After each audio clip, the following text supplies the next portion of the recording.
Hi friends, നമുക്കിന്നൊരു 4 മണി പലഹാരം ഉണ്ടാക്കാം. അവൽ കൊണ്ടൊരു പക്കോട ഉണ്ടാക്കാം. എങ്ങനെയാണ് ഉണ്ടാക്കുന്നതെന്ന് നോക്കാം. അതുപോലെ തന്നെ ഇൻഗ്രീഡിയൻസ് എന്തൊക്കെയാണ് വേണ്ടതെന്ന് നമുക്ക് ആദ്യം തന്നെ നോക്കാം.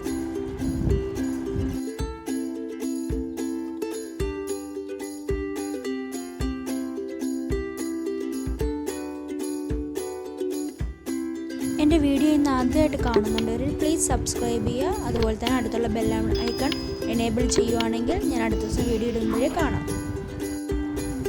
ആദ്യം തന്നെ ഇവിടെ ഒരു കപ്പ് അവൽ എടുത്തിട്ടുണ്ട്. പിന്നെ 3 പൊട്ടറ്റോ ഉരുളക്കിഴങ്ങ് വേവിച്ചെടുത്തിട്ടുണ്ട്. അടുത്തതായിട്ട് നമ്മൾ ആ വേവിച്ച് വെച്ചിരുന്ന പൊട്ടറ്റോ ഒന്ന് നല്ലോണം ഉടച്ചെടുത്തിട്ടുണ്ട്. അതുപോലെ തന്നെ നമ്മൾ എടുത്തു വെച്ചിരുന്ന 1 കപ്പ് അവൽ നല്ലോണം നനച്ചെടുത്തിട്ടുണ്ട്.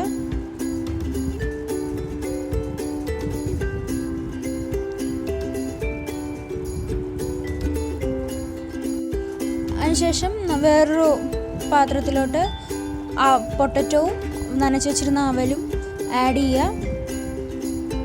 അതിലോട്ട് 1 ടേബിൾ സ്പൂൺ നമ്മുടെ എരിവിനനുസരിച്ചുള്ള മുളക് പൊടി ആഡ് ചെയ്യുക. 1/2 സ്പൂൺ മഞ്ഞൾപ്പൊടി, 1/2 സ്പൂൺ കായം ആഡ് ചെയ്യുക.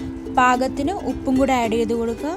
നല്ലോണം മിക്സ് ചെയ്തെടുക്കുക.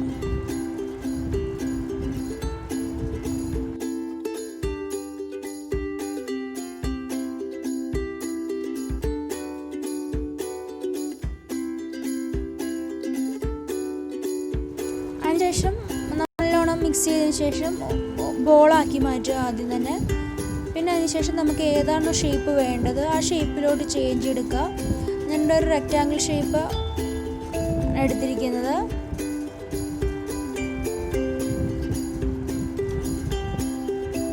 ഇതുപോലെ തന്നെ എല്ലാം ആക്കിയെടുക്കുക.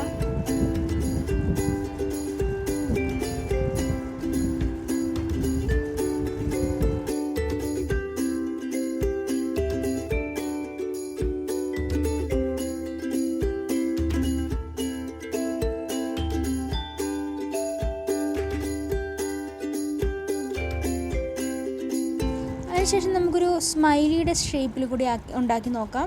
അത് തന്നെ ഒരു പ്ലാസ്റ്റിക് കവർ എടുത്തിട്ടുണ്ട്. ആ കവറിൽ നല്ലോണം ചെറുതായിട്ടൊന്ന് എണ്ണ വയ്ക്കുക. അതിനുശേഷം ഒരു ബോൾ നമ്മൾ റെഡിയാക്കി വെച്ചിരുന്ന ബോൾ എടുക്കുക. ഇങ്ങനെ ഒന്ന് പ്രസ് ചെയ്ത് കൊടുക്കുക. എന്തെങ്കിലും ഒരു പ്ലേറ്റോ അങ്ങനെ എന്തെങ്കിലുമൊക്കെ വെച്ച് പ്രസ് ചെയ്ത് കൊടുക്കുക.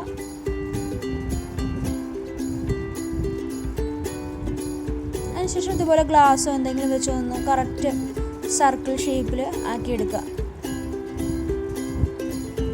ബാക്കിയൊന്നും നമുക്ക് അടുത്ത ബോളായിട്ട് വീണ്ടും യൂസ് ചെയ്യാവുന്നതാണ്. ഇതുപോലെ എന്തെങ്കിലും സ്പൂൺ വെച്ചിട്ട് നമുക്കൊരു ആ സ്മൈലിയില്ലേ അതുപോലെ ഒന്ന് ആക്കിയെടുക്കാം.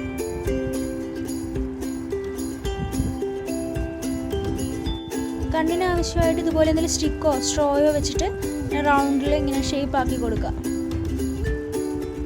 കണ്ട, നമ്മുടെ സ്മൈലി റെഡി ആയിട്ടുണ്ട്. കുട്ടികൾക്ക് ഇത് ഭയങ്കര ഇഷ്ടമാകും. എല്ലാവരും ട്രൈ ചെയ്ത് നോക്കണേ.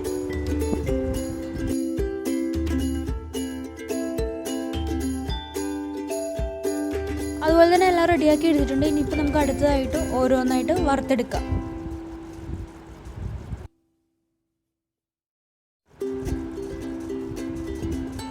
എണ്ണ ചൂടായതിനു ശേഷം ഇങ്ങനെ ഓരോന്നായിട്ട് ഇട്ട് കൊടുത്ത് നല്ലോണം ക്രിസ്പി ആക്കി എടുക്കുക. ഡീപ്പ് ഫ്രൈ ചെയ്യണം.